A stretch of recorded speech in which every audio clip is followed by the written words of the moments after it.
Va ora in onda Zoom, il drive time in mezzo ai fatti con Antonino Danna.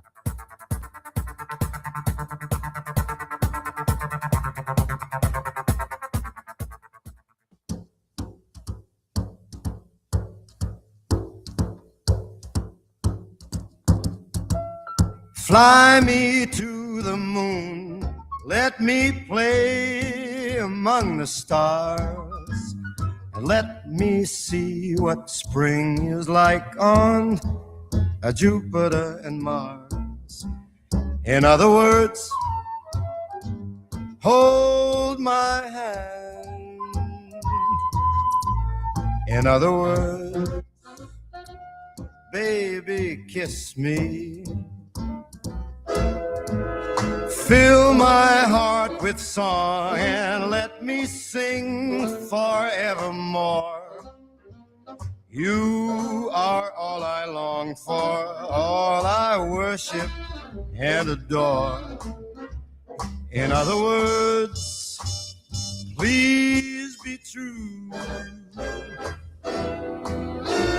In other words, I love you.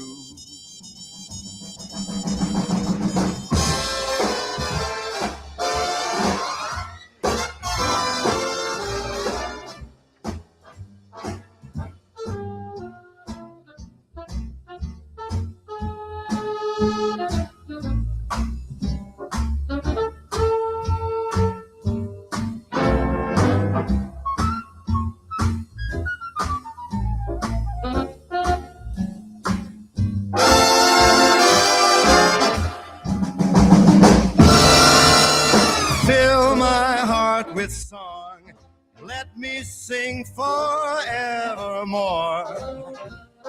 You are all I long for, all I worship and adore. In other words, please be true. In other words,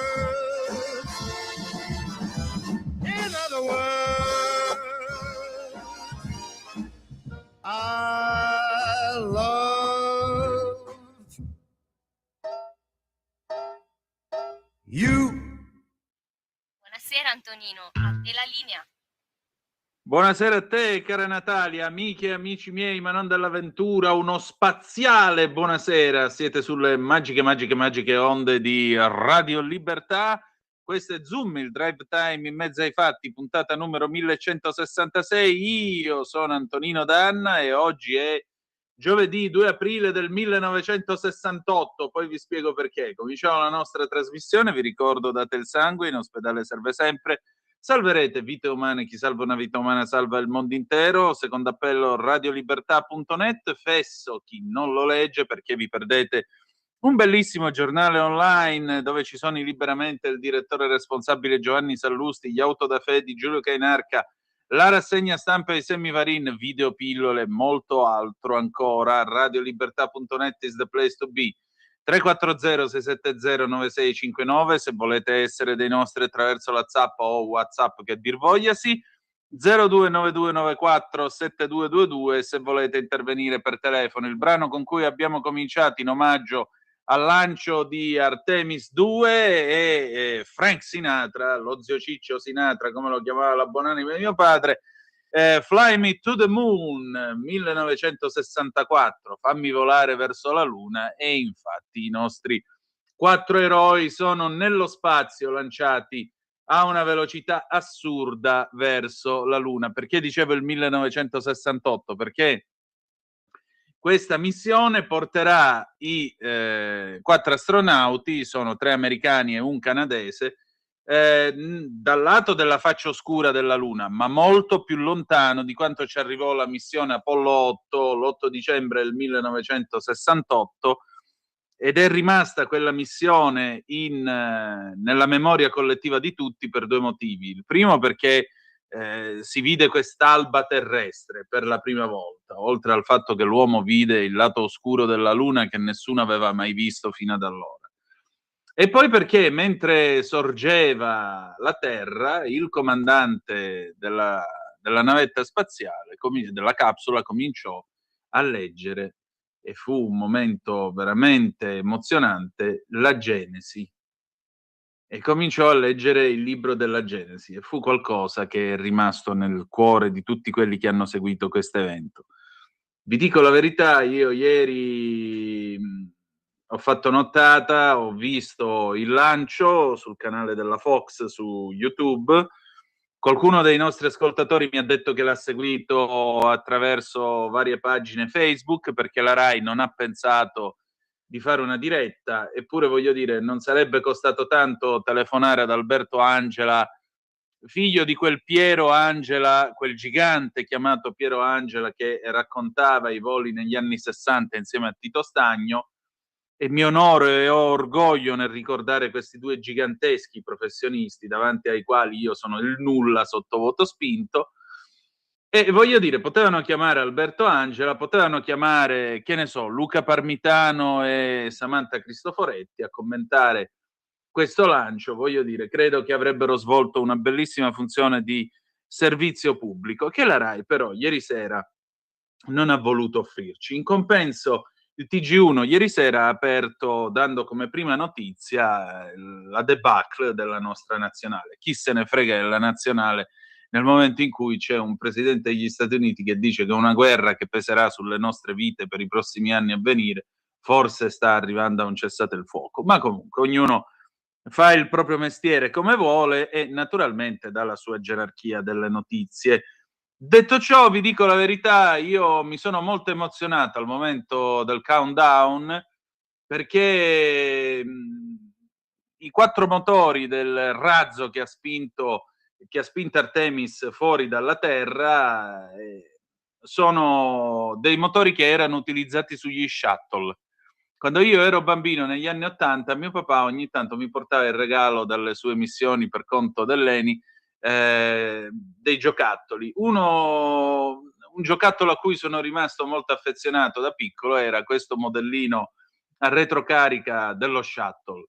E quindi quando io li ho visti accendersi, ammetto che mi ha dato una grande emozione, addirittura gli ho detto vai, l'ho incitato quel razzo, e poi è partito, ed è partito con quell'urlo di Giove che ha spinto Artemide verso il cielo infinito, veramente. I Pink Floyd cantano There is no dark side of the moon, really, matter of fact it's all dark.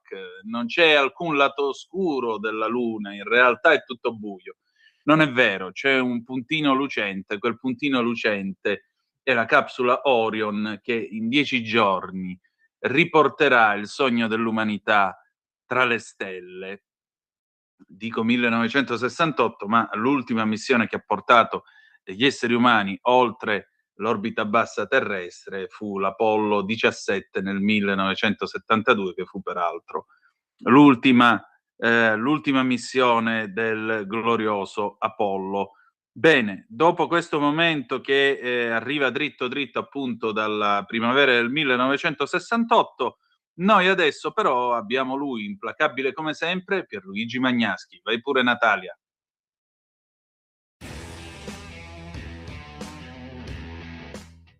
Tenetevi ben stretti alla sedia, il vicepresidente americano J.D. Vance non solo è il numero 2 della Casa Bianca, ma è anche destinato al momento a succedere a Donald Trump quando costui, finito il suo mandato, non potrà più ricandidarsi. Tenetevi stretti, dicevo, perché se Trump è un presidente fracassone e pericoloso, Vance lo è molto di più. Non a caso, prima di diventare lo zerbino di Trump, lo aveva combattuto dicendo che era una persona priva di senno.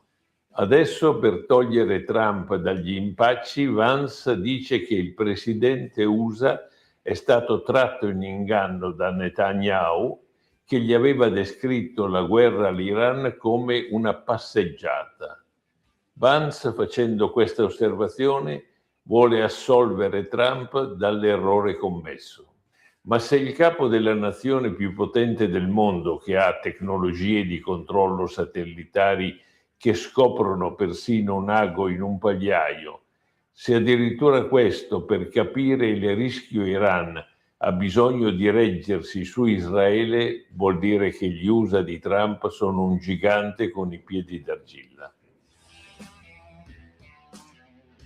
Sempre implacabile il nostro Pierluigi Magnaschi, e adesso, signore e signori, è giunto il momento di qui Parlamento. Il senatore Massimo Garavaglia analizza le parole del Movimento 5 Stelle nei confronti del governo.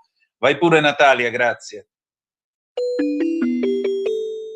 Qui Parlamento. Grazie signora Presidente. Innanzitutto anticipiamo il voto favorevole del gruppo Lega alla mozione di maggioranza. Prima però di commentare gli impegni che sono previsti in questa mozione, quindi la linea di politica economica, dobbiamo fare qualche puntualizzazione su alcuni punti previsti nella mozione di minoranza delle sinistre, laddove in particolare si dice che questo governo ha garantito vantaggi per pochi e svantaggi per molti. Beh, questo è esattamente quello che ha fatto il superbonus 110%. Esattamente questo. Vantaggi per pochissimi, svantaggi per molti. 130 miliardi circa per forse il 4% degli immobili, soprattutto di famiglie benestanti, soprattutto seconde case. Vantaggi per pochi. Misura costosissima, quest'anno la rata del condono è di circa 45 miliardi. Condono, perché questo è, perché se non ti faccio le tasse, se ti abbuono le tasse, in particolare a famiglie benestanti, faccio un condono di 45 miliardi che avrebbero fatto, direi, abbastanza comodo nel 26. Va bene quindi la fine di bonus sbagliati che danno anche messaggi sbagliati. Non ci sono pasti gratis, gratuitamente non si fa niente. Così anche la stretta sul reddito di cittadinanza ha portato nuova occupazione, circa 1 milione di posti di lavoro in più. La disoccupazione è ai minimi da decenni, dobbiamo andare indietro decenni per avere questi dati, il tasso di occupazione ai massimi. Sempre in quest'ottica, quindi si fanno vantaggi per tanti, per tantissimi, perché 1 milione di lavoratori nuovi hanno un vantaggio oggettivo. Così anche il taglio del cuneo fiscale, circa 100 euro in più per 14 milioni di lavoratori. Vantaggi per molti, non per pochi. Sempre nella mozione di sinistra si riporta la tesi, trita e ritrita, del fiscal drag che ha ridotto di 25 miliardi il reddito degli italiani. Tesi più volte ribadita in particolare dalla CGIL e da Landini. Ma peccato che è stata smentita dal report della BCE, della Banca Centrale Europea e di Banca Italia, che non solo dicono che la politica economica del governo ha più che compensato il fiscal drag, ma ha anche fatto una redistribuzione a vantaggio dei redditi più bassi.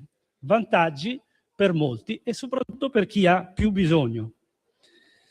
Bene, questo del resto è stato l'obiettivo principale della linea di azione del governo di centrodestra. Ricordiamo, prima legge di bilancio fatta in fretta e furia in un paio di settimane prima di Natale, tutti i soldi maledettamente subito per l'emergenza, c'era l'emergenza bollette, c'era l'emergenza caro gas, tutti i soldi lì. Seconda legge di bilancio, c'è inflazione, c'era ancora inflazione doppia cifra, tutti i soldi maledettamente subito per ridurre il cuneo fiscale. Logicamente la sinistra cosa fa? Critica perché era una misura non strutturale. Terza legge di bilancio, questa misura diventa strutturale per sempre, sempre a vantaggio dei redditi più bassi, vantaggi per molti. Il tutto mantenendo i conti in ordine, anzi migliorando i conti, tant'è che è tornata la classe A nel rating del Paese Italia, tant'è che il deficit è sotto controllo, ora siamo al 3,1, ma siamo certi che poi si arriverà a questo benedetto 3 e poi spieghiamo perché è così importante il deficit al 3 e l'uscita dalla procedura di infrazione. Sempre che l'Unione Europea non cambi idea e sospenda il patto di stabilità. Vedremo. Se succederà vuol dire che la situazione è veramente, veramente molto grave. Però in una situazione complicata geopoliticamente molto complicata, è meglio avere i conti a posto che i conti in disordine e il caos interno. E questo è evidente. Oltretutto, se esci dalla procedura di infrazione, le spese aumentate che aumenteranno della difesa, mi pare di capire che c'è un po' di casino in giro per il mondo, e la stessa Spagna, che tanto si lamenta, ha fatto come l'Italia, il 2% del PIL in spese di difesa, quindi tante narrazioni poi vanno anche riviste alla luce dei fatti veri, non delle chiacchiere.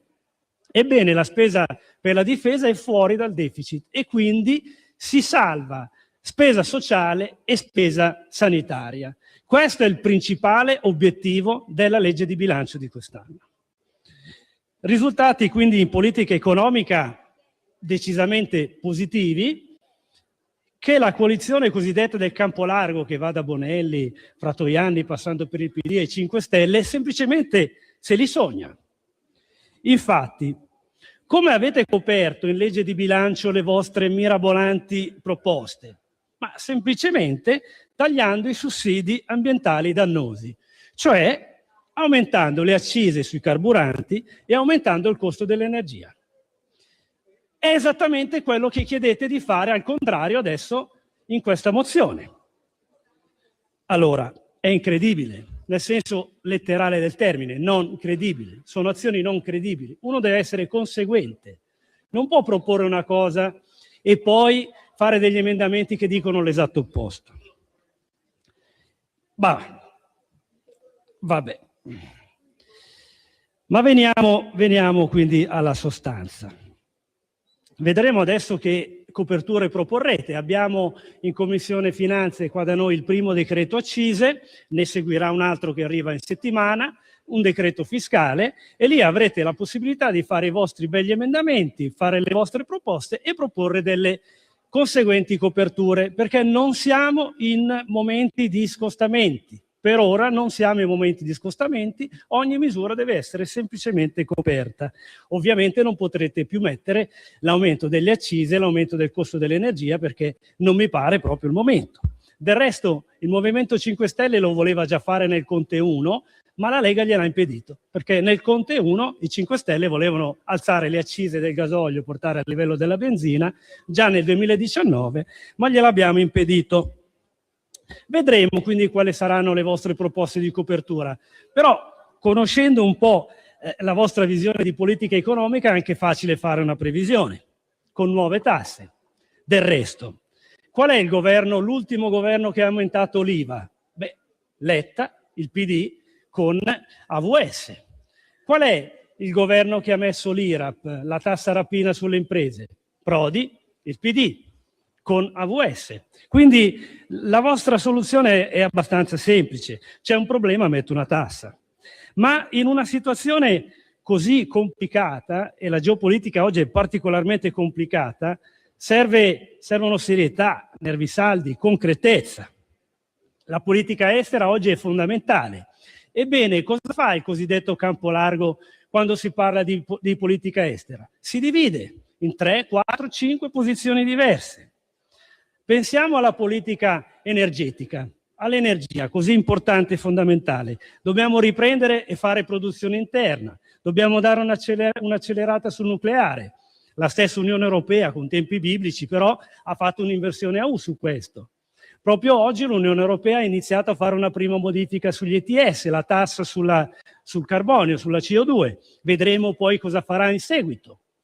Ma sono azioni infattibili per il campo largo, perché al vostro interno avete posizioni nettamente opposte a questa politica energetica che è necessaria. Ma quindi noi proseguiamo con determinazione, concretezza e serietà. Non è il tempo di populismo e propaganda, è il tempo del senso dello Stato. Grazie. Grazie senatore Garavaglia. Qui Parlamento. Stai ascoltando Radio Libertà, la tua voce libera, senza filtri né censure, la tua radio.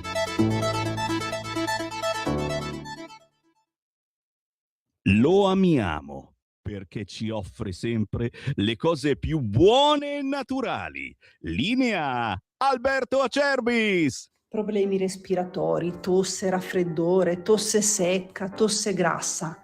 Abbiamo il prodotto che ti può aiutare. Bronco Free, la soluzione bevibile alla bava di lumaca, timo, verbena, altea, papavero e marrubio.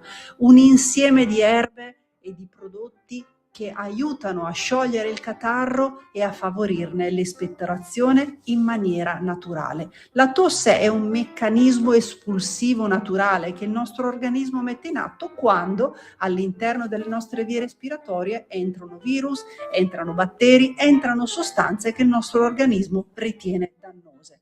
Come fare per calmare la tosse? Bisogna sciogliere il catarro e favorirne l'espettorazione attraverso un mucolitico naturale. La bava di lumaca, infatti, attraverso gli enzimi litici in essa contenuti, aiuta a sciogliere appunto il catarro e aiuta la sua espulsione. Abbiamo un'offerta straordinaria per voi stamattina. Se dite ascolto Radio Libertà e chiamate lo 030 68 40 408, 3 flaconi di Bronco Free a 59 euro, e se dite ascolto Radio Libertà voi non pagate le spese di trasporto e in più avete uno splendido omaggio. Chiamate adesso 030 68 40 408.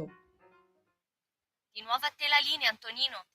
Grazie Natalia, alle 18:36 minuti e 30 secondi sulle magiche onde di Radio Libertà. Antonino Danna al microfono con voi per questa puntata numero 1166 di Zoom. Allora, mi fermo un momento rispetto ovviamente alla scaletta, al programma di stasera, mi fermo un momento per fare memoria con voi di Roberto Arditti, che se n'è andato, e se n'è andato peraltro mostrando la sua nobiltà di uomo, la sua nobiltà d'animo, perché ha deciso, ha lasciato, insomma, saranno donati i suoi organi.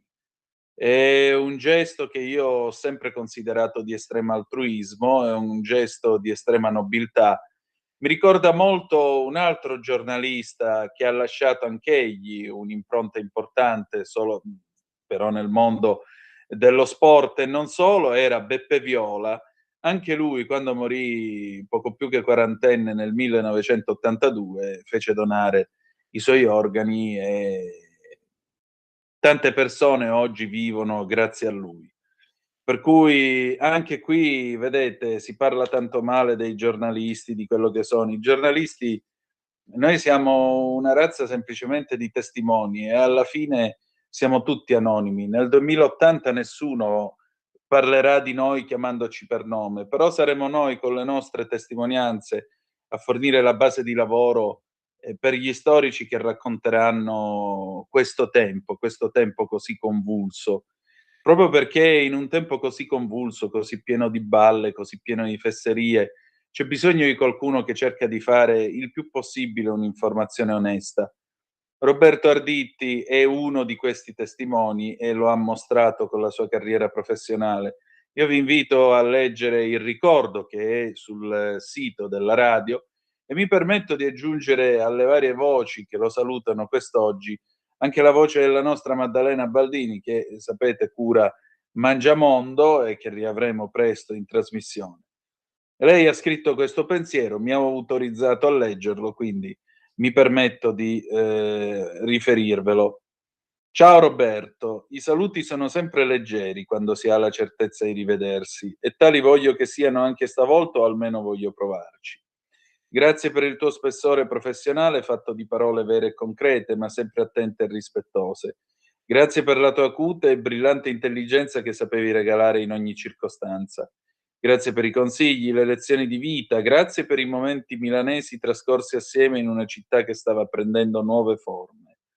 Ripetevi sempre che sapevo parlare di arte in un modo speciale e non consueto, dicevi che ero in grado di portare chiunque con me in un quadro, in un'opera, e mi dicevi di leggere senza aver timore tutto ciò che c'era da affrontare nella vita, perché anche se esile la mia determinazione e preparazione me l'avrebbero permesso. Questa volta però è assai difficile. Ti abbraccio Roberto, ti abbraccio forte ricordando il sole che baciava le siciliane acque di Mozia quando diversi anni fa ci siamo conosciuti. Grazie, amico mio. Bene, addio caro Arditti. Addio. Allora, noi adesso, che vuol dire arrivederci, non un abbandono nella disperazione, ma è un arrivederci nella speranza. Or dunque, adesso passiamo al faccia a faccia di questa sera, e il faccia a faccia di questa sera ci porta in quel di Cuba, dove un regime comunista marcio e corrotto, nonché ladro, sta per cadere. E chi ce lo racconta? Ce lo racconta Nicolò Busato, che è un giovane italo-cubano, e ci dice un pochettino come sono andate le cose, anche per quanto riguarda la gita che hanno fatto alcuni personaggi noti alle cronache politiche anche di questo paese qualche giorno fa, quando Cuba era nel buio più totale e nella disperazione più totale. Vai pure Natalia, per favore. E allora il mio ospite di questa sera è Nicolò Busato, 25 anni, è un ragazzo italo-cubano, lui fa parte della comunità cubana nel nostro paese, non solo, poi ci spiegherà meglio, perché naturalmente lui vuole parlare di Cuba, di quello che sta succedendo su quest'isola. Cuba is next, ha detto Donald Trump dopo aver parlato dell'Iran, ha detto che questo regime cadrà. Abbiamo assistito anche a quello spettacolo che io trovo quantomeno discutibile, di una serie di personaggi, tra cui un paio di eurodeputati di sinistra, Ilaria Salis e Mimmo Lucano, che sono andati con questa flottiglia a portare aiuti a Cuba, dopodiché gli hanno fatto fare il safari tra i poveri, perché gli hanno fatto vedere i poveri di Cuba che fotografavano dai pulmini. E a me dispiace tra l'altro dirlo, perché lo trovo peraltro offensivo verso i cubani, e già che c'erano li hanno fatti alloggiare negli hotel, e negli hotel c'era la corrente elettrica, i servizi in camera e tutto. Direte voi, ma beh, chi se ne frega che c'era la corrente elettrica? E no. A Cuba, fino a qualche giorno fa, quando è attraccata una petroliera russa che ha portato petrolio per un paio di settimane, fino a qualche giorno fa a Cuba non c'era corrente elettrica, perché il governo cubano, che è fallito, non ha più un soldo, non può più comprare il petrolio per far andare gli impianti, le centrali elettriche, e di conseguenza garantire persino la sanità alle persone. Pensate che a Cuba ci sono qualcosa come 30.000 donne che aspettano di partorire. Molte di queste hanno paura per il semplice e banale motivo che non sanno quale assistenza potranno ricevere negli ospedali. Sto dicendo giusto, Nicolò, o sto dicendo un cumulo di fesserie? No, sto dicendo E giustissimo. mi spiace di dire cose giuste. Purtroppo Esatto. si trovarsi a raccontare questa situazione non è mai facile. Mi attacco dicendo appunto alle donne che aspettano di entrare in ospedale. Gli ospedali sono al collasso, quindi anche avendo comunque le condizioni, non ci sarebbero le condizioni per poter entrare, perché gli ospedali sono al collasso, pieni, e c'è forte mancanza di sanità, di personale medico, quindi sì, la situazione è devastante. Che dire? Si spera che il governo di Trump faccia qualcosa, e questo a molte persone dà fastidio sentirselo dire. Molte persone pensano che, avendo un'ideologia differente da quella che può essere Trump, non si possa appoggiare l'intervenzione e la libertà di un popolo. Questa è un po' l'idea della sinistra di oggi, nel senso, parlare di una realtà che non hanno mai vissuto, parlarne come se loro fossero portavoce e come se avessero vissuto quella realtà in prima persona. Non è così. Nel senso, c'è io lo chiamo un grande romanticismo per i comunisti da parte della sinistra europea, e verso quello che è la dittatura comunista a Cuba. Viene riconosciuta come una cosa bella, come un atto di rivoluzione, quando in realtà non è questo. Abbiamo visto realmente, dopo 67 anni, quello che è la dittatura cubana. Non è altro che una mafia, non è altro che un assieme di persone, l'elite castrista, sì, che negli anni ha rubato al popolo, partendo anche dai beni primari, quindi nel momento in cui c'è stato bisogno degli aiuti umanitari, anche di quelli, per arricchirsi e poi a sua volta poter vivere a coste del popolo cubano, costruendo un impero nel capitalismo, nel mondo capitalista, perché la famiglia di Fidel Castro è una famiglia importantissima e ha milioni, nel senso hanno costruito imperi, se non erro in Turchia, in Grecia, adesso non ricordo bene perché a quella parte là io non ci do una grande attenzione, io cerco di parlare più di quello che è la realtà quotidiana di Cuba. Però, nel senso, sono persone che quello che hanno fatto è stato rubare al popolo cubano, e non solo, perché bisogna ricordare che mezzo mondo avanza soldi da Cuba. Esatto. Soldi che negli anni sono stati prestati per costruire un impero, nel senso, tutto ciò che è stato dato a Cuba in questi anni, dagli aiuti ai prestiti, a tutto quanto, ha portato ad una sola cosa, che è l'arricchimento di una famiglia. Quindi non si può parlare di una rivoluzione a livello, la rivoluzione del popolo, la rivoluzione per il popolo. No, è una rivoluzione a tasche proprie. Decisamente. Che dire? Riguardante le persone che sono andate ad aiutare, lo trovo squallido, perché non c'è stato nessun aiuto. Abbiamo visto che la deputata Salis, mi dà vergogna, io sono metà italiano, metà cubano, mi dà vergogna chiamare questa persona deputata, perché sappiamo bene quali sono i trascorsi, però insomma questo è il ruolo che ricopre e va bene così, la chiameremo come è giusto chiamarla. Questa persona è andata a Cuba, a sua detta, per aiutare il popolo. Io ho ricevuto una chiamata la sera, il giorno dopo che è arrivata la flottiglia, di una zia che mi dice: guarda, sono passata con, adesso non dico il nome, comunque con mia nipote, e questo bambino gli ha detto: ma noi avremo mai la luce che ha questo hotel a casa propria, a casa nostra? Mamma mia. Cosa a casa nostra meno di questo hotel?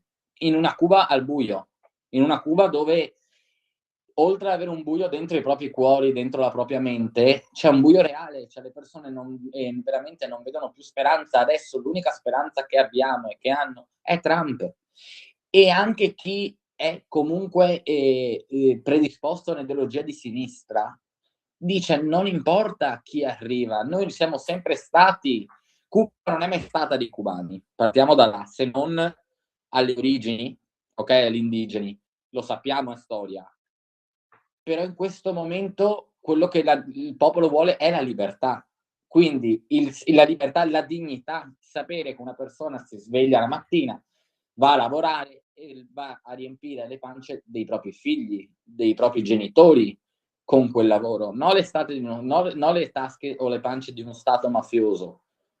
Esatto. Questo è il problema. Cuba è una corruzione completa, cioè Cuba è un paese che non ha nessuna speranza se non con l'aiuto di un paese, di una potenza mondiale che intervenga, faccia cadere la dittatura e aiuti a rialzare il popolo, perché non ci sono le basi, il debito è altissimo, non c'è nessun altro modo, e finché loro continueranno a rimanere al potere, questa situazione non cambierà.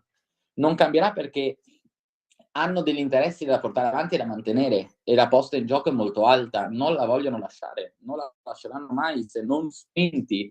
Quindi quello che la gente deve capire è che, appoggiando o non appoggiando la figura che può essere il presidente Donald Trump, si ascolta un popolo. Quando si parla di libertà, la libertà è un concetto unico, è una parola. Non è che gli puoi dare il peso, il valore che vuoi tu in base alla circostanza che tu vuoi o quello che tu vuoi esprimere. La libertà è libertà.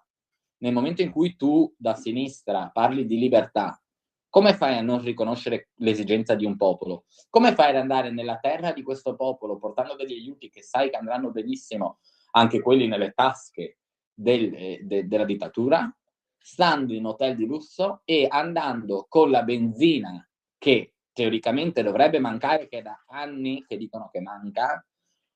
Come si fa ad andare a fare un safari, perché ad oggi è un safari, non è un tour turistico, è un safari, a vedere quello che la tua ideologia ha portato e scaricare la colpa a un paese che realmente non ha imposto nessun blocco se non negli ultimi mesi?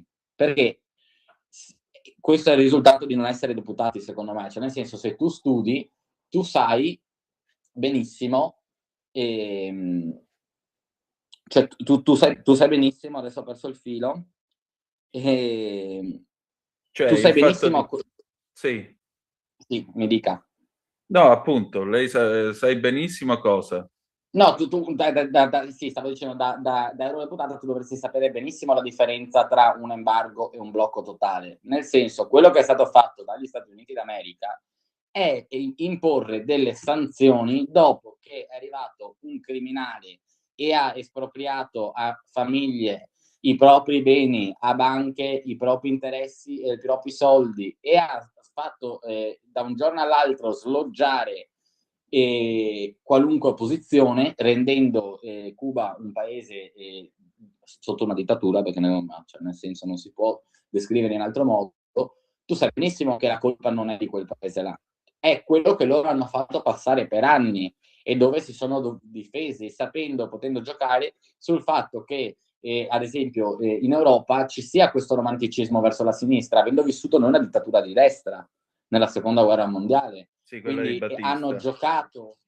hanno giocato su questa situazione qua, e con anni e anni di propaganda aiutati anche dalla Russia questo è quello che hanno fatto, ma loro sanno benissimo che la colpa non è degli Stati Uniti d'America, la colpa è di quella persona là, solo che andava bene in quegli anni là, ok, e accettare che venisse una persona, perché Cuba in quegli anni là era sotto comunque regime oh mio Dio, non mi ricordo il nome in questo momento. Di Fulgencio Batista. Esattamente, sì, esatto. Sono un attimo emozionato quando io parlo di Cuba. Prego, abbiamo tutto il tempo.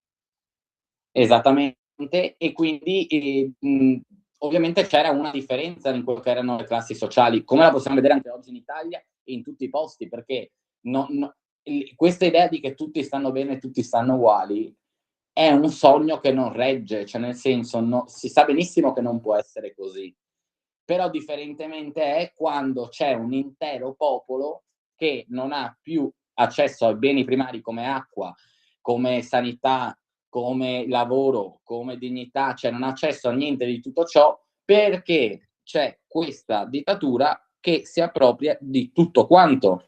Quindi è ben differente, solo che in quegli anni là, vedendo questa figura di rivoluzionario, comunque sentendo e vedendo questa presenza del Che Guevara, di tutta questa gente qua, di questa gentaglia qua, e hanno creduto in questo sogno, si sono lasciati trasportare, si è visto come il popolo cubano lotta, si è visto come si è comportato con Fidel, si è visto nei 67 anni di rivoluzione, perché Cuba ad oggi sono riusciti ad arrivare dove sono arrivati è solo grazie alla forza del popolo, perché per quanto si voglia dire o no, ad oggi il 90%, 95% della popolazione cubana vuole un cambio. Anni fa non era così e lo sappiamo, quindi hanno lottato per portare avanti questo pensiero.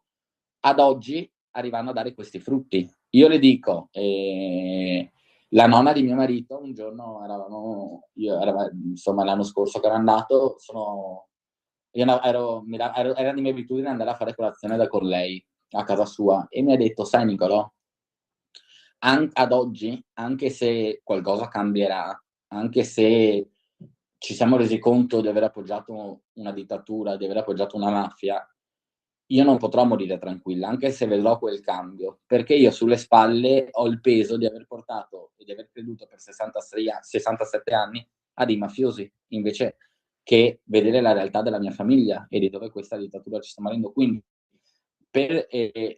hanno tolto la dignità a tutti, partendo dai bambini, dai neonati, alle mamme che danno la vita, all'anziano che ci sta per lasciare, hanno proprio tolto la dignità, oltre a tutto quello che è i beni, e abbiamo tempo per parlarne, i beni primari come acqua, mancanza di luce, proprio si parla di livello umano, di dignità umana.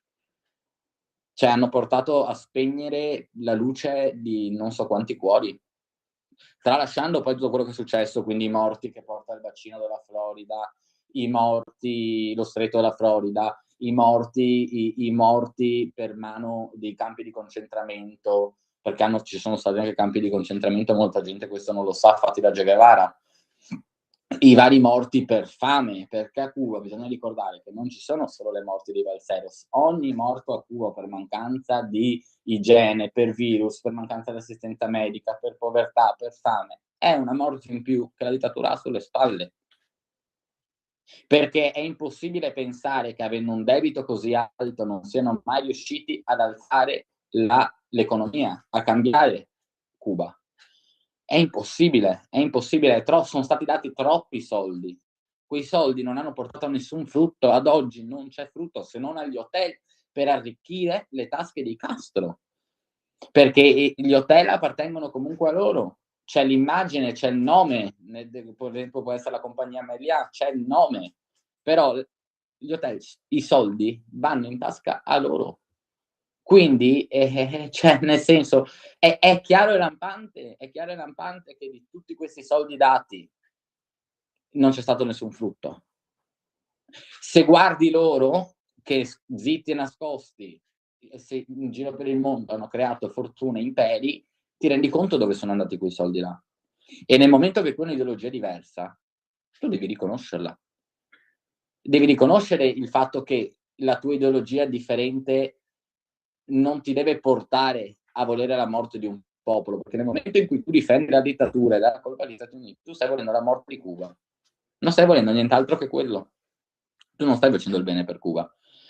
Tralasciando il modo di come questi aiuti sono stati dati e della vergogna mediatica, perché secondo me non è stata una propaganda, è una vergogna, perché nel momento in cui tu vedi in qualunque telegiornale o senti qualunque storia di cubano che ti dice a volte ci rimane il morto in casa per 3 giorni perché non c'è la benzina per andarlo a prendere, o se c'è un blackout non c'è la connessione per poter chiamare l'ambulanza, che comunque non arriverebbe, cioè tu ti rendi conto? Cioè tu ti rendi conto che quello che stai facendo è andare a mostrare al popolo e al mondo intero l'ennesima menzogna. È che qua c'è questo romanticismo, quindi lì va bene difendere, perché non sanno. Tu non puoi dire io attacco il fascismo, cioè nel senso, sì che lo puoi dire, io sono ovviamente come chiunque, con qualunque dittatura, però come c'è stato il fascismo, c'è stato il comunismo e hanno fatto gli stessi, anzi neanche gli stessi morti, il comunismo l'ha fatto il triplo. Ma tu non puoi riconoscere una dittatura e non riconoscere l'altra. Nicolò, per dei tuoi interessi. Certo. Nicolò, una domanda. Leggo in questi giorni del segretario di Stato americano Marco Rubio, che come sappiamo è figlio di 2 esuli cubani, e in particolare lui sta parlando con il presidente, il dittatore Diaz-Canel. Trump non mi sembra molto interessato all'idea di un regime change, credo pensi a una soluzione alla venezuelana. E però la comunità degli esuli cubani lì in America fa pressione su Rubio perché l'idea è A, Cuba deve diventare un paese democratico, B, la restituzione delle proprietà che i Castro si sono pappati con la scusa della nazionalizzazione, come accennavi. E allora come si concilia questa cosa? Soprattutto come si vede da qua, dall'Europa, questa situazione? Allora, c'è bastante paura che le cose non possono cambiare. Quando si sentono notizie di questo calibro, una persona dentro di sé sa che se non cade la dittatura, non c'è il crollo e non fanno qualcosa, le cose non cambieranno. Io posso dire una cosa, cioè nel senso, con certezza nessuno di noi sa cosa succederà. L'unica cosa che si spera è in un cambio. E quello che io penso è che se il signor Rubio ci ha messo nella vita gli stessi valori che ci sto ad esempio mettendo io o tante altre persone che da qua lottano, e io penso che la speranza e la perseveranza e le promesse fatte possono portare a un frutto. Lui sa benissimo che se non crolla la dittatura non ci sarà un cambio, e secondo me lui è stato parte fondamentale di questa situazione. Cioè io vedo un po' che comunque penso un po' dentro di me che il presidente Trump sia ad oggi obbligato a fare qualcosa per Cuba, perché nel momento in cui ha fatto nel momento in cui ha agli occhi del mondo diviso tante famiglie, ha promesso che quelle famiglie si sarebbero riunite un giorno nella propria terra. Quindi quando tu prometti delle cose del genere a una comunità come la comunità cubana o la comunità venezuelana negli Stati Uniti, in Florida, sarebbe veramente sconveniente non portare la promessa fatta. perché anche là vorrebbe dire aver giocato con i sentimenti della gente, e io non penso che lo voglia fare, cioè nel senso, e se non è nei massimi interessi di Donald Trump, perché in questo momento sono altri, e io sono sicuro che Marco Rubio continuerà. Io sono veramente speranzoso che le cose cambino, e anche sia come in Venezuela una cosa a step, che però cambino. Ovviamente noi sappiamo che se non c'è il crollo, cioè, i Castro devono andare via, punto. Questo si sta in un modo o nell'altro. E se mai dovessero rimanere, cosa che secondo me non rimarranno, forse rimarrà Díaz-Canel, non lo so, che venga fatta chiarezza. Comunque, nel senso, una cosa che vogliamo è che ci sia la possibilità di votare, delle votazioni, quindi che non sia un solo partito ad avere la possibilità di governare il paese. E in questo momento il popolo li manderà via da soli, è quello che loro non vogliono. Quindi io penso che in un modo o nell'altro, anche se è una cosa come Venezuela, step by step, nel momento in cui si possa arrivare ad avere delle elezioni, a votare, il popolo cubano saprà scegliere cosa è giusto o sbagliato. L'importante è che venga fatto qualcosa, che ci sia un segno di partenza, perché Cuba sta morendo giorno per giorno. Adesso questa petroliera che è arrivata darà per 2 settimane, però poi dopo. Quindi io sono sicuro che qualcosa dovrà cambiare e cambierà. E va bene in qualunque modo sia. Al finale, la cosa più importante è che io penso che uno Stato, per essere libero, una persona per essere libera, deve avere la possibilità di esprimere un voto, che è quello che abbiamo noi qua. Quindi dire io preferisco questo partito, io preferisco l'altro. Già da là io sono convinto che le cose a Cuba cambieranno, però bisogna comunque intervenire. Ovviamente se lei mi chiede che modo, qual è la forma secondo me, o qual è la forma secondo molte persone con cui ho a che fare tutti i giorni, è un'intervenzione militare, senza ombra di dubbio. E che sia più o meno vasta, cioè nel senso che vada a mirare a una persona come in Venezuela per poi entrare da dentro e iniziare un cambio, o che sia prendo, arrivo e uccido tutti i comunisti, con tutte le persone che sono là, e che fanno parte del governo, deve esserci un'intervenzione, questa è sicura, perché di loro sana tasca, di loro sana pianta, così non andranno mai via dal paese, mai, non molleranno mai il potere, ci sono troppi interessi da parte della famiglia di Raúl, perché la famiglia di Fidel sono fuori tutti, da parte della famiglia di Raúl Castro ci sono troppi interessi, troppi. Quindi insomma ci vuole una soluzione che vada oltre il Venezuela, proprio un colpo di Stato. Sì, secondo me sì. Secondo me, cioè nel senso, la cosa migliore sarebbe quella. Se non sarà quella, va bene che sia anche una cosa più, come dicevo, step by step, quindi che si parta dai i principali per poi arrivare da dentro ad avere un cambio. Alla fine, io ripeto, io penso e spero che in Venezuela verrà il momento dove faranno delle elezioni, ne faranno di nuovo, no? E là il popolo sceglierà, però verrà fatto sotto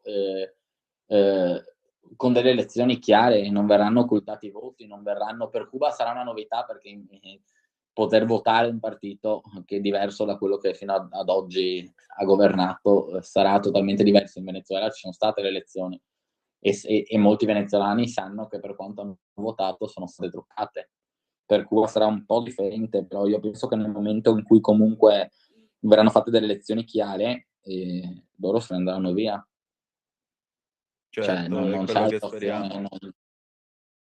Il presidente non lo vedi per le strade se non con un esercito e con persone che sono là pagate per dire quello che vogliono. Cioè, nel senso, quello che loro vogliono. Non lo vedi per la spiaggia, non lo vedi prendere un mezzo pubblico per vedere com'è, non lo vedi girare per le strade, questo non lo vedi.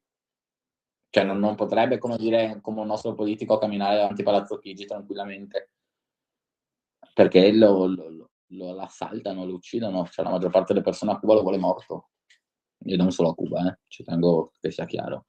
Però ecco, e in tutto questo voi all'estero cosa potete fare per i cubani sull'isola? Ad oggi niente. Ad oggi niente, perché l'inflazione è altissima. Quindi mentre prima e riuscire a inviare i 100-150 euro al mese, assicurando comunque la vita per un mese intero, e questo fa già capire che loro stavano vivendo, lo stesso governo, a coste nostre, delle persone fuori, quindi del capitalismo. È proprio una gran bugia che non riesco a capire come la gente non se ne renda conto, e ad oggi 500 euro non ti bastano, cioè è talmente alta l'inflazione che non ti basta. Allora, parlando un po' di quello che può essere uno stipendio a Cuba o di delle statistiche a livello di entrate per pensioni, per quant'altro. Allora, un pensionato prende in media dai 600 ai 1500 pesos. 1500 pesos sono già tanti. Parliamo dell'equivalente di 3-4 euro. Lo stipendio medio in Cuba è dai 1200 ai 3000 pesos. Parliamo di 10 euro, più o meno. Un sacchetto di pollo costa 4.000 pesos. Cosa succede? Succede che una volta, non so se lei lo sa, o comunque se le persone lo sanno, a Cuba ci sono dei negozi che fanno parte dello Stato, che razionavano cibo, e in base al nucleo familiare, quindi alle persone che c'erano, se era una sola persona per una, e via così andando. Una volta, quando c'era ancora l'Unione Sovietica, quando le cose andavano meglio, questi negozi non sono mai stati pieni, però riuscivano a dare al popolo le cose basi, quindi l'olio, possono essere le uova, il pane, il riso. Ad oggi questi negozi danno a un 10% delle persone a cui dovrebbero darlo, e ogni 3 mesi. Quindi le persone sono costrette ad andare a comprare con i soldi delle persone fuori, in negozi in dollari, prodotti a prezzi carissimi. Quindi non hai più il fatto di dire, allora, chi non ha più la famiglia fuori, cioè chi ha la famiglia fuori sopravvive, chi non ha la famiglia fuori muore. Una volta chi non aveva la famiglia fuori sopravviveva, chi aveva la famiglia fuori riusciva a vivere decentemente. Ad oggi non è così, cioè nel senso, e comunque anche da fuori sappiamo quant'è uno stipendio in Italia, a meno che tu non sei un politico, un dottore, non prendi dai 1.000 ai 2.000 euro al mese. Quando devi iniziare a inviarne 500-600, devi pagare un affitto, pagare le bollette, e soprattutto magari hai dei figli o comunque hai una famiglia che ti sei formato qua. Cosa fai? Cosa fai? Cioè, cosa mandi? Bella domanda. Non puoi, un sacchetto di pollo ti costa 5 euro, vai così, fai tu il calcolo che là parliamo di una famiglia, quindi i nonni, la mamma che è rimasta, il nipote, la sorella che non è potuta uscire. Cosa fai? Cioè, nel senso, devi dare da mangiare a 5, 6, 7, 8, 10 persone, e tu magari sei qua. Dove tiri fuori i soldi? Ad oggi non puoi fare più neanche quello, quindi è proprio un sistema, la dittatura cubana è stato un sistema che ad oggi veramente è al collasso, cioè non hanno più nessun modo di andare avanti, perché neanche mandando soldi da fuori una persona riesce a sopravvivere. Quindi è proprio fracassato, cioè un sistema che non ha fondamento, non può esistere, non porta a niente. E da qua andremo sempre peggio, sempre peggio, anche perché la Russia non aiuta più come prima. Certo. I paesi là non aiutano più come prima, col crollo dell'Unione Sovietica non ci sono più gli aiuti di prima, quindi Cuba è destinata a sprofondare, e in questo momento tu guardi Trump e dici fai qualcosa, magari io non ti appoggio, però fai qualcosa, perché sei l'unico che può fare qualcosa, perché il mondo non lo fa. Ad oggi si rendono conto che Cuba sta così, dando colpa all'embargo. Si sono mai preoccupati del perché la Croce Rossa non si è potuta andare, o l'ONU non aveva potuto aiutare, perché gli aiuti umanitari dovessero sempre passare per mano al governo? No. La stessa cosa è successa in Iraq. Si sono preoccupati del perché in una manifestazione di 2 settimane sono morte 40.000 persone? No, ha fatto comodo pensare alle 250 che sono morte con una bomba caduta. Io le dico una cosa, nel momento in cui un cubano esce, quindi io penso che questo rappresenta chiunque sia sotto una dittatura di quel calibro, quando un cubano prende e si crea una barca per affrontare, per andare a passare Miami, certo. tramite uno stretto dove sai che puoi morire, dove non sai se arriverai, tu la metti in calcolo che può esserci anche la morte. Quindi in quel momento tu guardi la vita che hai davanti a Cuba e dici forse posso preferire la morte che continuare a stare qua. E credo che non Quindi- credo che non ci sia altro da aggiungere a un dramma del genere. Per concludere, che cosa farà domani? Che cosa farò domani? Sì. Quello che ho Cosa fatto possiamo oggi, continuare a fare noi tutti per Cuba? informarsi su quello che è la situazione di Cuba. Un'ultima cosa Sì. che mi è sfuggita di dire. Tra le tante, al di fuori di Ilaria Salis e quant'altro che abbiamo visto essere tornata dopo 2 giorni per la votazione, però un salto in spiaggia è riuscita a farla, e c'è una persona che sta vociferando dicendo che è rappresentante dei cubani fuori dall'isola, la signora Ada Galano, e che ha assicurato che lei è pronta a prendere un bazooka, a prendere un fucile e sparare a chiunque sia incontro alla rivoluzione. Allora, parliamo di una terrorista, nel senso, lo Stato italiano secondo me dovrebbe dare un gran peso alle parole di questa persona. Questa persona ad oggi vive in Italia, ha una vita fatta in Italia, e vive di capitalismo, vive di soldi qua, e sono soldi che probabilmente, avendo visto da che parte sta, si possono immaginare dove vadano. Questa persona qua è una persona che non rappresenta, lo voglio dire a tutti quanti, non rappresenta assolutamente la comunità cubana, è una persona che non parla di realtà e non parla della realtà che sono i presi politici, che sono più di 1200, non parla del fatto che ci sono ragazzi di 16 anni, 15 anni dentro, donne incinta, sono più di 120 le donne dentro incarcerate per aver manifestato. Lei dice che non ha fatto nessun safari, che è andata in triciclo, quando abbiamo visto una volta che è andata tranquillamente nella sua macchina con benzina di qua e di là. Questa persona qua non rappresenta assolutamente la maggior parte dei cubani che sono in Italia né in Europa, perché le persone che sono qua sono scappate dalla dittatura, quindi non vengono rappresentate da persone che l'appoggiano. È una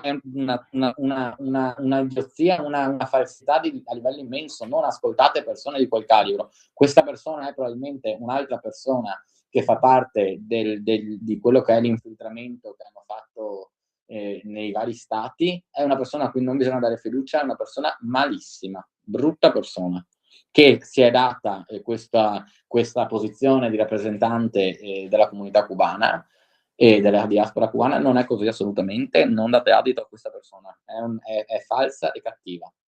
È una persona che è uscita da Cuba facendo quello che ha fatto. Quindi, senta, io raccolgo queste sue ultime affermazioni. Naturalmente lei dice una terrorista, io mi devo dissociare da ciò non avendo assolutamente motivo noi non abbiamo paura di lei. Prego. Non abbiamo paura di lei, però ci dissociamo totalmente e chiediamo e portiamo all'attenzione dello Stato e alle autorità competenti le parole della signora state dette a una conferenza stampa. Va fatto chiarezza su questa cosa qua, assolutamente, perché lei non rappresenta quello che è Cuba, la situazione dei cubani non la rappresenta assolutamente, anzi è una bugiarda, un'infiltrata, è una persona che sta vivendo in un paese capitalista, che è uscita da Cuba, da Santiago, facendo quello che ha fatto, e che è riuscita a costruirsi le sue cose qua, e ad oggi va a Cuba a difendere una dittatura. Perché non sta a Cuba? Perché è uscita da Cuba? Se gli piaceva tanto il partito e la dittatura, la situazione che sta vivendo, perché è qua? Quindi non può rappresentarci assolutamente, non ci rappresenta, e ci dissociamo totalmente, e questo sì lo dico a gran voce dalle parole della signora, per modo di dire, Ada Galano. Benissimo. Che sia chiaro qua. E per il domani chiediamo solo libertà, e non vogliamo più gridare patria o muerte, vogliamo gridare patria e vita, vogliamo un'intervenzione, vogliamo che Cuba sia libera, che sia un paese degno, perché lo vedete, lo sapete, quando una persona vi dice sono cubano si illuminano sempre gli occhi, no? Perché è un popolo di grande spessore. Cuba non ha mai perso il suo spessore proprio per il suo popolo. Quindi fermatevi un momento, pensate al fatto che avete la luce sopra di voi, che volete aprire il gas e farvi quello che volete da mangiare, che avete l'acqua per lavarvi e pensate che per colpa dei mafiosi tutto questo non ce l'ha. È come se qua in Italia per colpa di certa gente fossimo presi così. Come stareste? Vi farebbe piacere che della gente arrivasse a casa vostra dicendo che sono tutte bugie, che la colpa è di chi colpa non ce le ha e che le cose non stanno come stanno? Bisogna stare dalla parte della verità, anche se scomoda, anche se contro quello che possono essere le proprie ideologie. Quando c'è un popolo che grida libertà, che chiede libertà e dignità, là è dove bisogna stare, punto. A salire dalle idee che una persona possa avere. Questo è quello che voglio dire, perché noi qua ce l'abbiamo la libertà e dobbiamo riconoscerla ed essere portatori di libertà, di amore e di pace sempre, che è la cosa più importante. Molto bene, io la ringrazio e al piacere di ritrovarci presto. Grazie a tutti voi, grazie mille, arrivederci. Sempre più liberi con La Tua Radio è il nuovo sito che mette in prima pagina opinioni, firme, notizie, uno sguardo nuovo e originale sui fatti che ci circondano. Il nuovo quotidiano online. Semplicemente radiolibertà.net.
Grazie Natalia, alle 19 minuti e 20 secondi sulle magiche onde di Radio Libertà. Antonino Danna al microfono con voi per questa puntata di Zoom.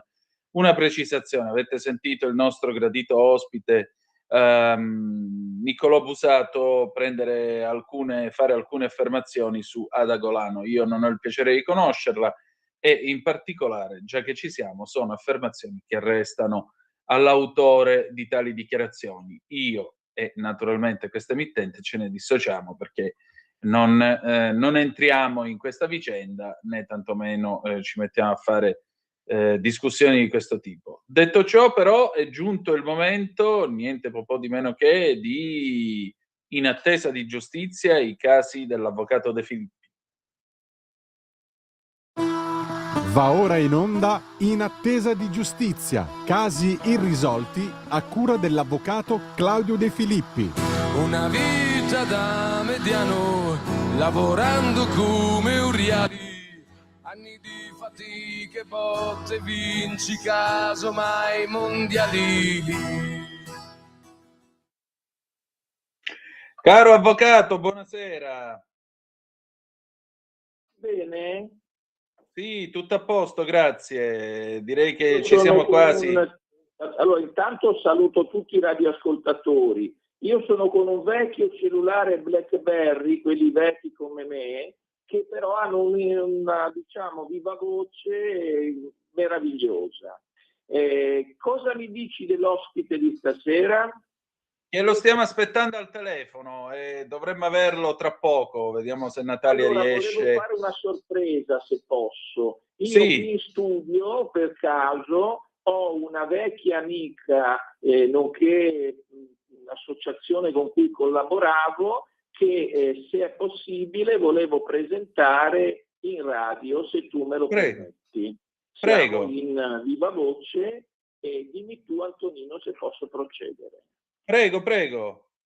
Io sono solo il co-conduttore, il conduttore è lui, quindi io mi devo far autorizzare. Allora io presento ai radioascoltatori Brigitte Valladares, che è una presidentessa dell'associazione Terra Nuestra ecuadoriana, giusto? E quindi poi io adesso volevo magari far parlare lei per vedere di cosa si occupa, perché noi in passato, adesso ci siamo persi di vista da parecchi anni, da 15 anni che non ci vediamo, però sostanzialmente la Brigitte può parlare un po' di quello che è la sua attività, diciamo, associativa a Milano, che può essere interessante per tanti radioascoltatori.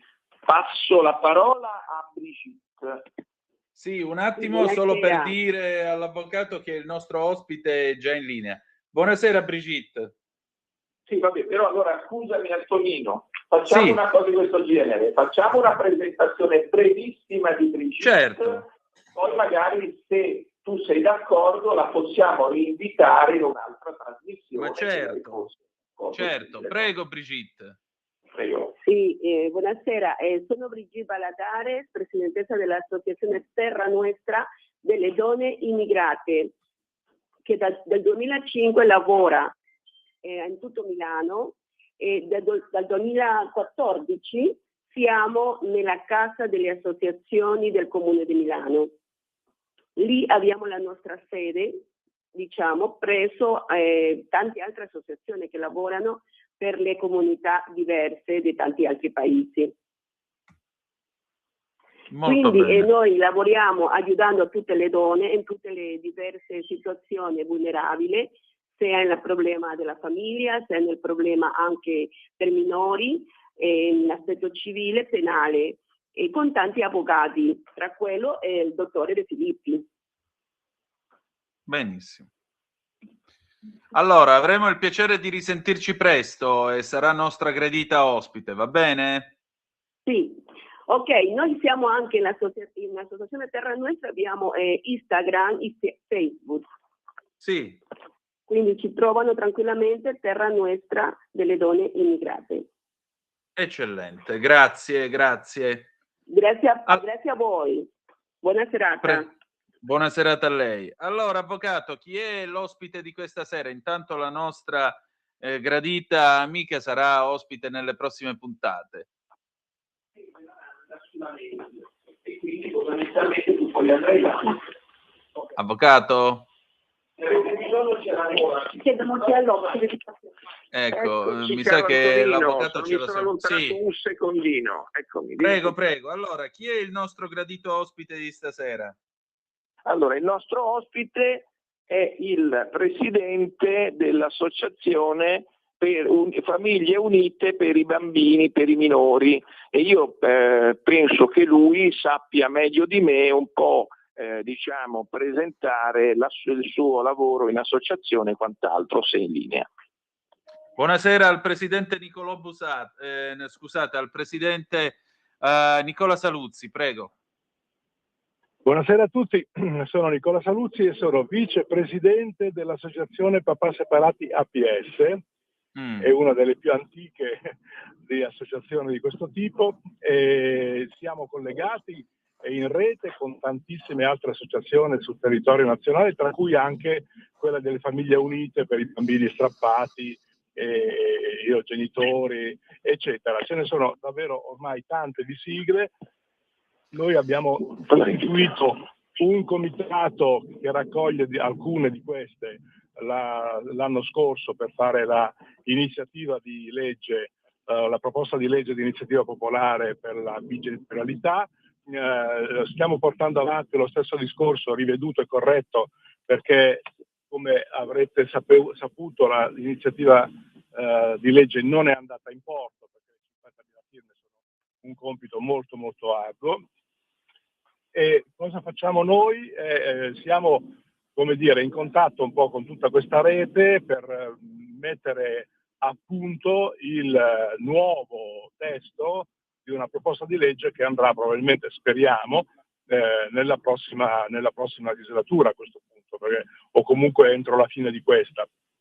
L'associazione nasce nell'89, fa ascolto, sostegno, da un aiuto sia psicologico che legale, ma soprattutto molto molto concreto, diciamo, a chi si presenta a noi, perché l'associazione ha preso anche l'Ambrogino d'Oro nel 2020 proprio per la sua attività del presidente, soprattutto, che è Ernesto Emanuele. In questo momento non c'è, io sono in auto.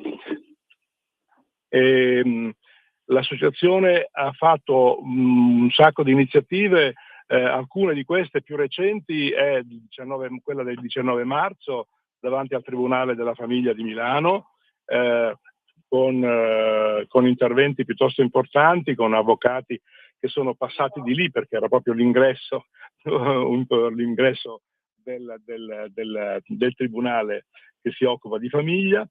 E nel pomeriggio invece, sempre il 19 marzo, abbiamo fatto il convegno sulla bigenitorialità, titolato proprio Bigenitorialità, un percorso ancora incompiuto. Perché? Perché su questo tema ormai ci si muove da molto tempo, anche altri decreti legislativi, altre proposte di legge stanno andando in Parlamento, ma ormai da tempo sono bloccate, vuoi anche per tutta la crisi che conosciamo dal punto di vista istituzionale.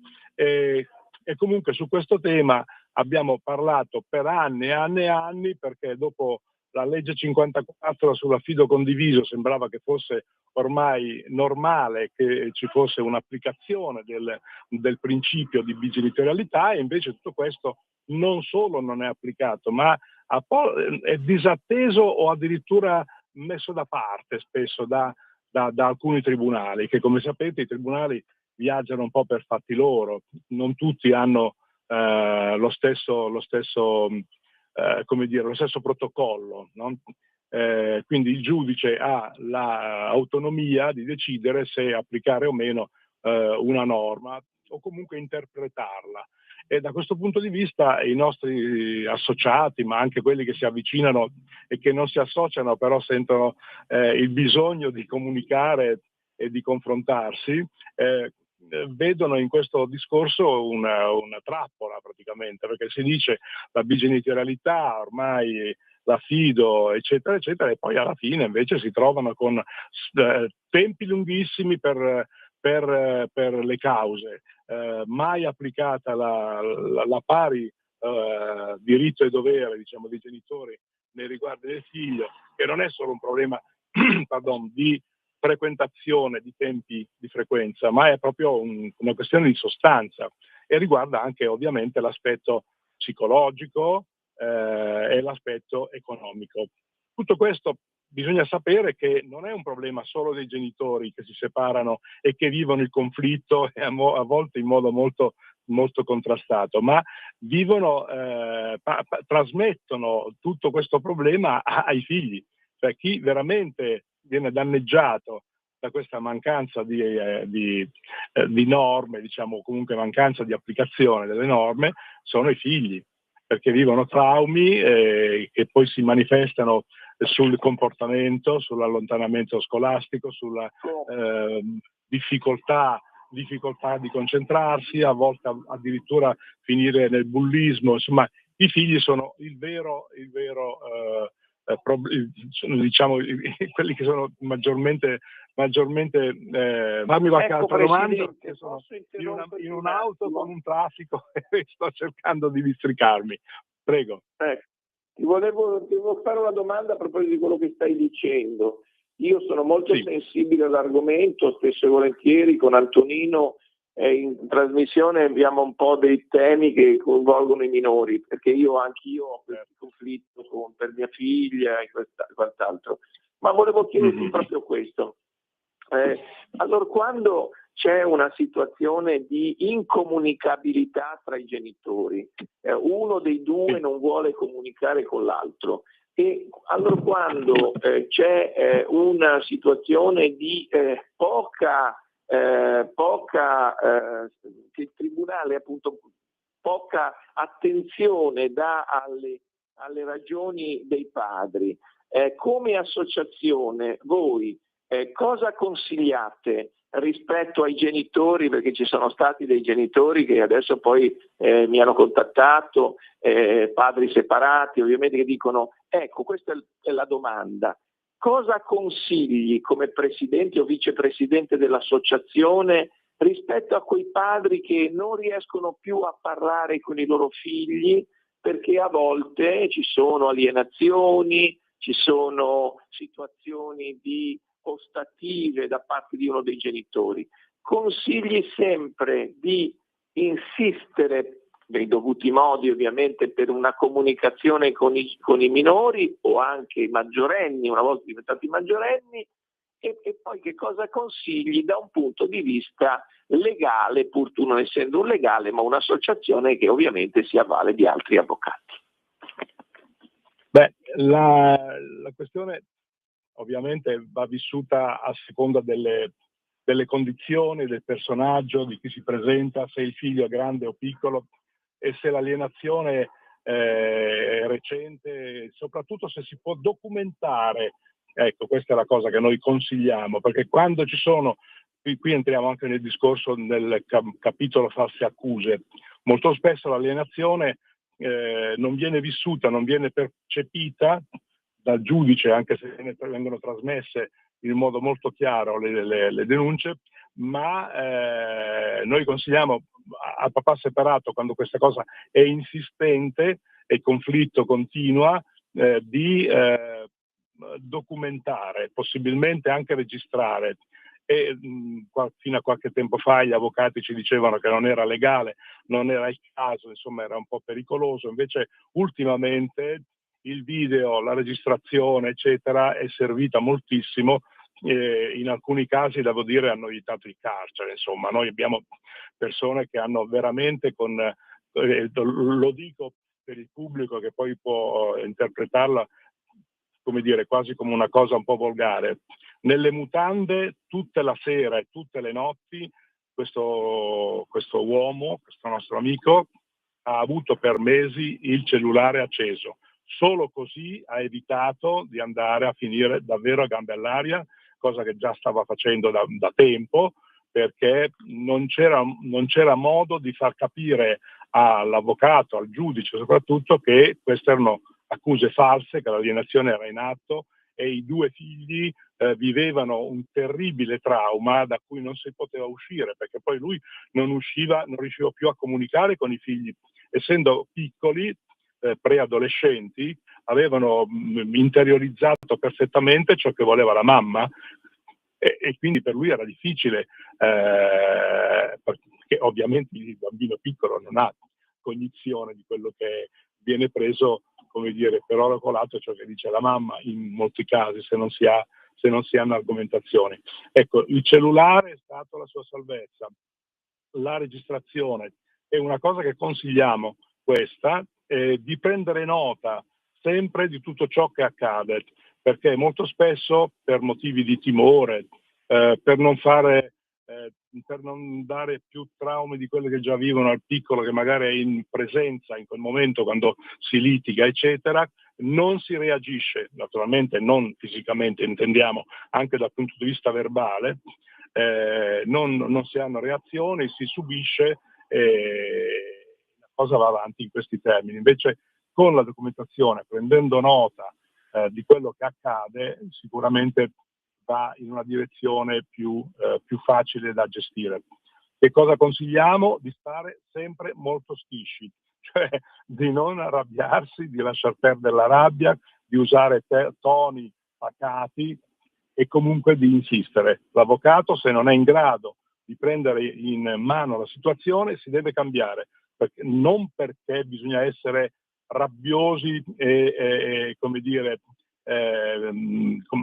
insistenti dal punto di vista proprio anche quando non si hanno strumenti, ma si capisce che l'avvocato in qualche caso porta avanti la causa in un modo, come dire, un po' superficiale, per motivi che non possiamo anche argomentare, ma non è il caso adesso, per vari motivi, ecco, è meglio cambiarla a questo punto.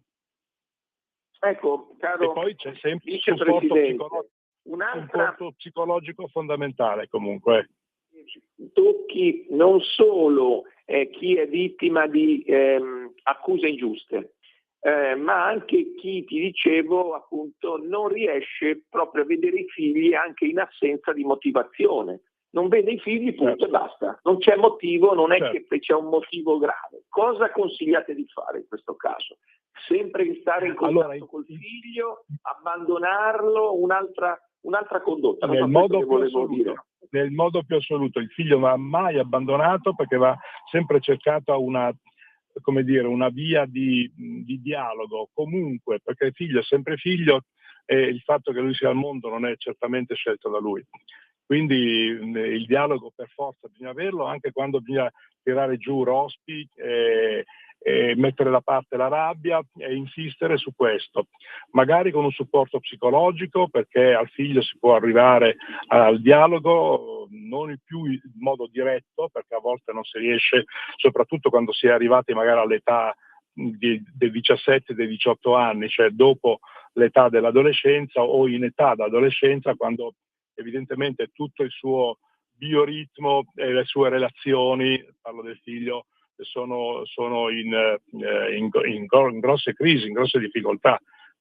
Noi abbiamo in questo periodo un sacco di persone, un sacco di associati che ci dicono proprio: io ho carta stampata, il giudice mi ha detto che devo vedere i figli in questa maniera, eccetera, eccetera, io sono qui pronto per dare il regalo, per vedere al compleanno, per fare i compiti insieme, per avere le mie notti insieme a lui, eccetera, eccetera, e lei mi ostacola e io non so che cosa fare. Ecco, in questo caso il problema è l'avvocato, oppure il giudice a cui rivolgersi assolutamente, perché il diritto di vedere il figlio c'è sempre, diritto e dovere, perché esiste per tutti e due i genitori questo discorso, e nessuno può ostacolare questa cosa.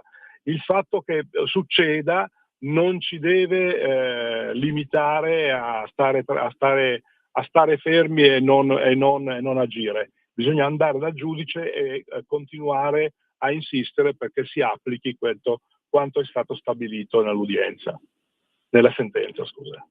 Ecco, un'ultima domanda. Mai abbandonare il figlio, ecco, che sia piccolo, che sia adolescente, che sia preadolescente, che sia anche adulto, che abbia anche 25 anni.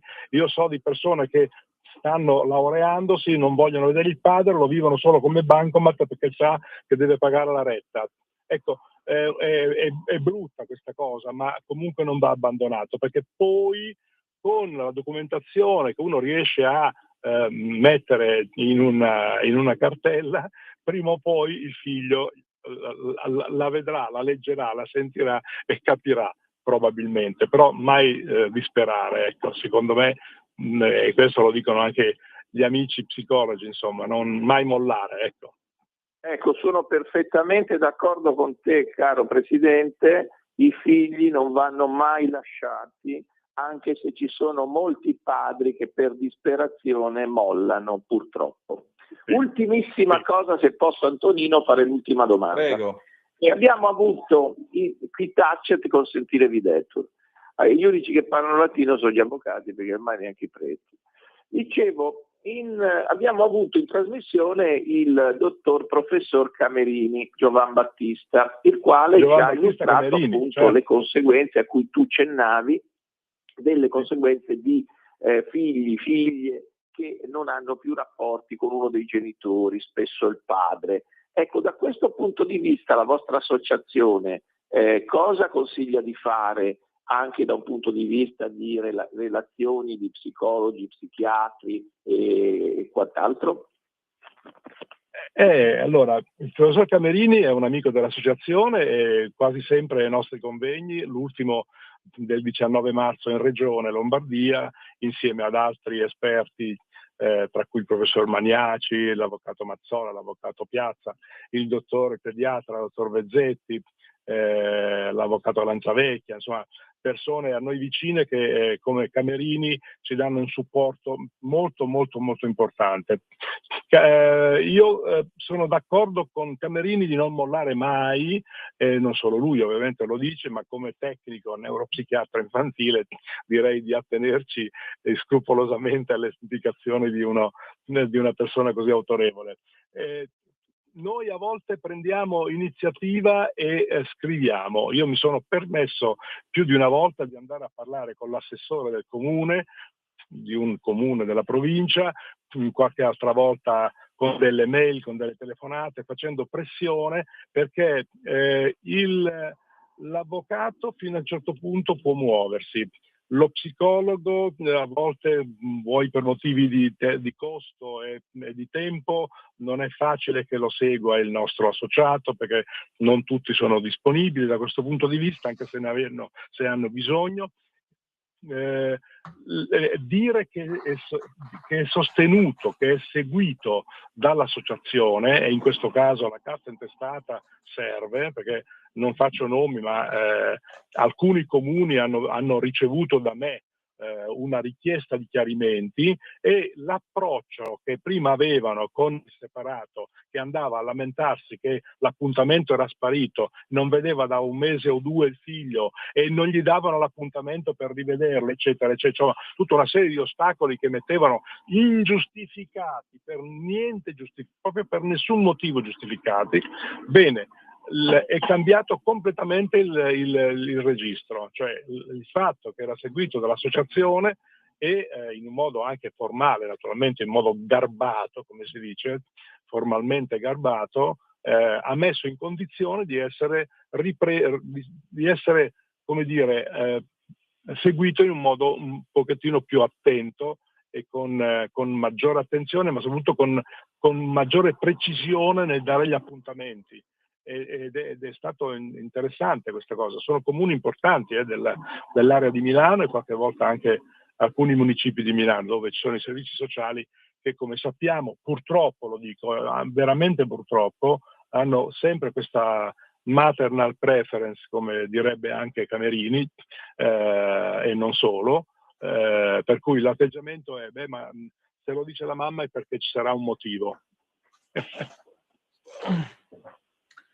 Pronto? Bene, sì, il nostro tempo è finito. Avvocato, tiriamo un po' le somme di questa chiacchierata di stasera. Sì.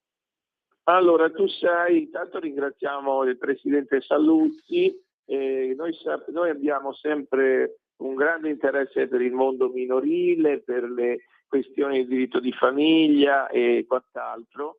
Viene anche il il presidente Emanuele, mi sembra che sia la stessa associazione, o sbaglio, Saluzzi? Sì, la prossima volta, Claudio, se ci mettiamo d'accordo, faccio parlare anche Emanuele. Ernesto Emanuele È venuto in trasmissione altre 2 o 3 volte, come te e più di te. Però sostanzialmente sì. volevo dire questo, che è importante che le associazioni siano diciamo appoggiate anche dai media, e quindi questo è importantissimo. Io dico una cosa che è un po', io sono un po' un disco rotto su questo. Secondo me in Italia manca, e loro sono associazione per i padri separati, che è diverso, in Italia manca l'associazione per i padri maltrattati, cioè come le donne hanno vittime di violenza, hanno 1000 e 1000 e 1000 associazioni per le donne vittime di violenza, assolutamente sacrosante,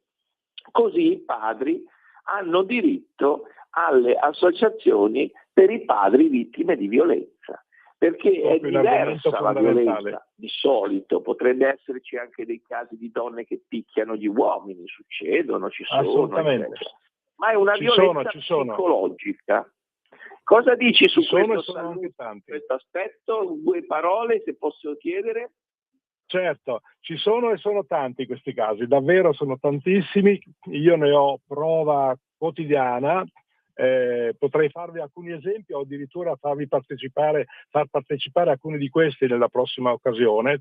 E approfitto per dire che comunque alcune associazioni tipo Anchira e Perseo si stanno muovendo proprio in questa direzione, con cui noi collaboriamo. Naturalmente non sono solo per i padri maltrattati, parlano di violenza di tutti i generi, cioè nel senso che la violenza non è contro le donne solamente, ma anche contro gli uomini. Non c'è quella fisica, ma c'è anche quella psicologica, e che giustamente hai citato, che spesso è molto più delirante dell'altra.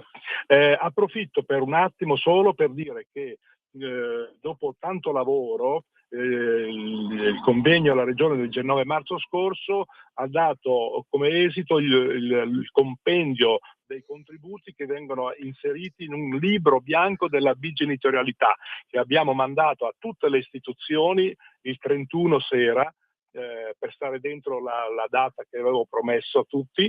Quindi dal ministro Nordio alla garante nazionale dell'infanzia, alla ministra Roccella, a tutti i tribunali della Lombardia, eccetera, abbiamo mandato queste 44 pagine, che è il compendio di tutti i contributi, ma non solo, prendendo tutte le norme europee nazionali, Cassazione, eccetera, che hanno fatto giurisprudenza. Quindi è un aggiornamento di tutto ciò che riguarda la bigenitorialità non applicata. Di questo, se vuoi, approfondiamo un'altra volta, magari con un tempo diverso e soprattutto con dei dati più precisi. Molto bene. Allora, io vi ringrazio e al piacere di ritrovarci presto. Grazie a entrambi. Salve. Grazie a voi per avermi dato l'opportunità. Grazie. E buona Pasqua. Buona Pasqua. E buona Pasqua. Allora, noi abbiamo finito per questa sera. Volevo rispondere a questa nostra ascoltatrice, tale Alba. Caro signor Danna, Cuba prima della rivoluzione era solo gioco d'azzardo e puttane, così li vogliono farla tornare i democratici USA, nazione che dal dopoguerra ha bombardato 30 nazioni e fatto milioni di morti, alla faccia della legalità. Qui la legge è io sono io e voi siete un cazzo, almeno i cubani sono dignitosi, noi italiani solo servi del potente di turno, saluti. Alba, vada a vivere a Cuba adesso, vediamo se si trova bene con il regime castrista e poi ci racconta le meraviglie e i piaceri del paradiso comunista che è Cuba. Cazzo, abbiamo portato, abbiamo dato voce a un esule cubano, a uno che è in contatto con quelli che vivono lì, che dicono per cortesia liberateci da sta manica di ladroni e di comunisti che ci hanno ridotto oltre la miseria, e io devo sentirmi dire la predica sugli Stati Uniti d'America. Vabbè, chiudiamo la nostra puntata qui, ci ritroviamo domani 17:30 con Lorenzo Viviani e Chilometro Zoom. Grazie per essere stati con noi. Ci salutiamo con Gianni Togni, Luna del 1980, e ai nostri fratelli e sorelle maggiori ebrei Hag Sameach Pesach. Buona Pesach, buona Pasqua ebraica anche a voi. E ricordate che the best is yet to come, il meglio deve ancora venire. Vi ha parlato Antonino Danna. Buonasera.